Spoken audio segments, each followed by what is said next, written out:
Christmas traditions are weird. Keeping a dead tree in your house for a few weeks covered in lights. Hanging up socks and putting toothbrushes and other pairs of new socks inside. Seeing relatives you hate.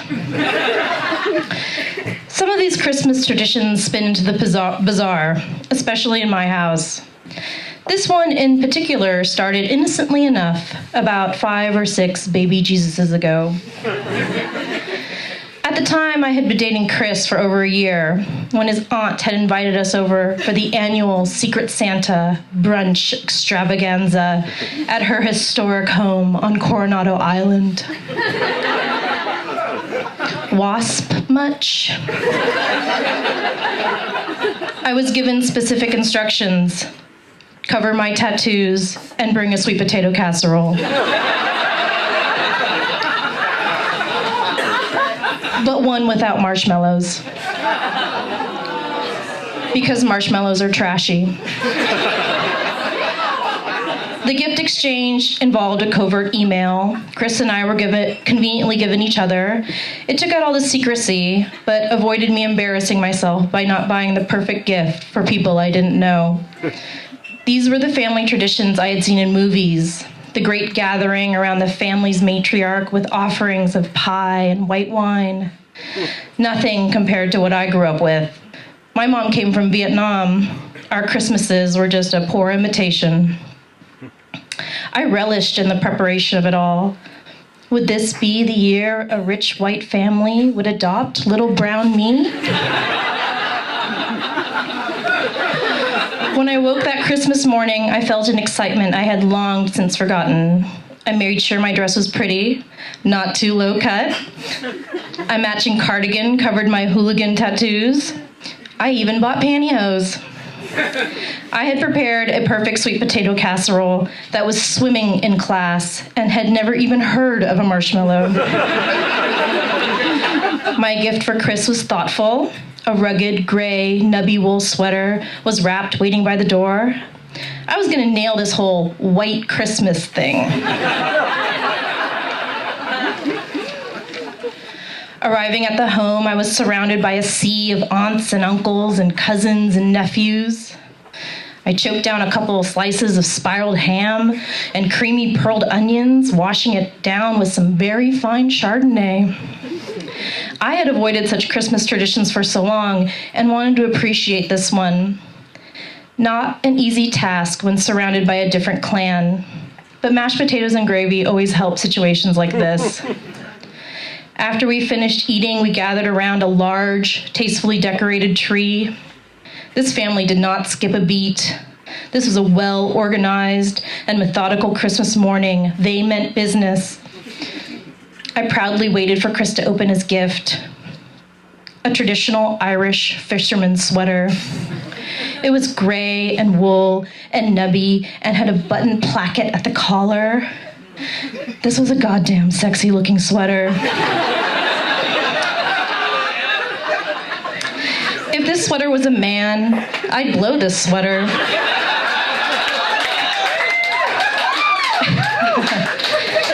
He lifted it out of the box, laying it against his chest. It's a standard move you make when anyone buys you a sweater for Christmas. I loved it. I love it, he grinned. Now it's your turn. Was he being mischievous? Or was I white wine drunk?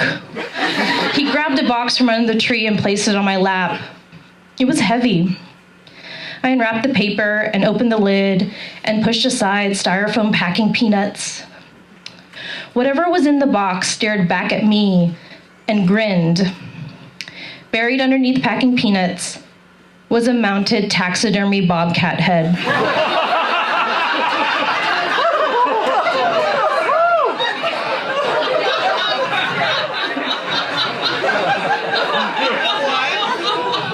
This was not an elegant, well-executed, noble representation of a bobcat. This bobcat looked as though it had been stuffed by a person on methamphetamine.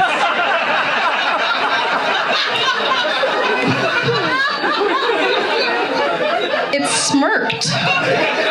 its eyes yellow and wonky. Hell, this bobcat looked as though it was on meth. As I pulled it out, I imagined the scene in Seven when Brad Pitt opens a box containing his wife's head. Chris laughed as I flushed with embarrassment. The truth was, I fucking love this thing. It was probably the most thoughtful gift anyone had given me. But to hold it in front of his family on that Coronado estate revealed too much about me, and I just wanted to fit in. Why had I covered up my tattoos? And more importantly, why didn't my sweet potato casserole have marshmallows? From that moment, I was forever known as Chris's weirdo girlfriend, and thus began a tradition that outlasted our relationship and would make PETA squeal. The next year, I received Party Duck.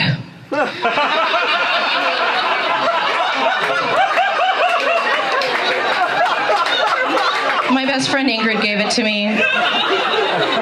Party Duck is here for a good time all the time. Don't let that soft yellow down fool you.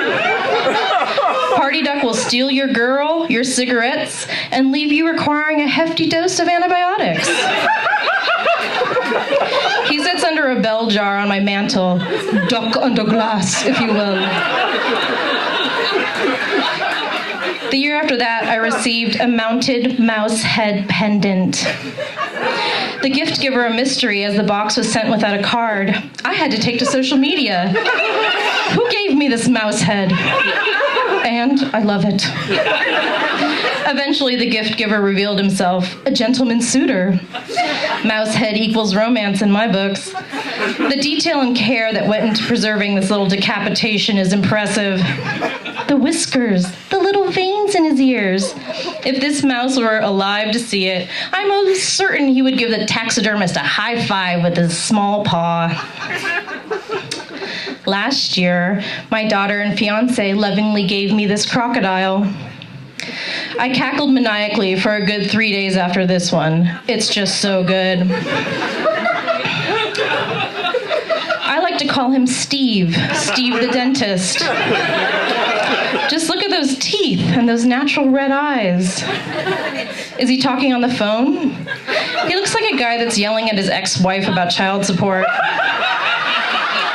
Hey! Maybe he's trying to buy a used Subaru on Craigslist? He looks like a man that can't catch a break and will snap at any moment. Oh, Steve the dentist, you need to relax. This year, my friend Clark surprised me with this little bandito. His true name will never be known, but those that fear him call him El Angelito del Muerte. He is wanted in many states, dead or alive. He enjoys well whiskey, the thrill of a robbery, and a straight flush. He's also left-handed.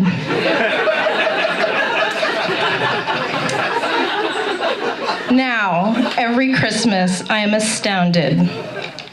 My loved ones know exactly what tickles my fancy. I can't wait to be an old lady surrounded by the most disturbing collection of dead things. My own Christmas tradition. I open these offerings in my home with my own tree with the family I've chosen without having to pretend I'm anything but a huge weirdo. Thank you.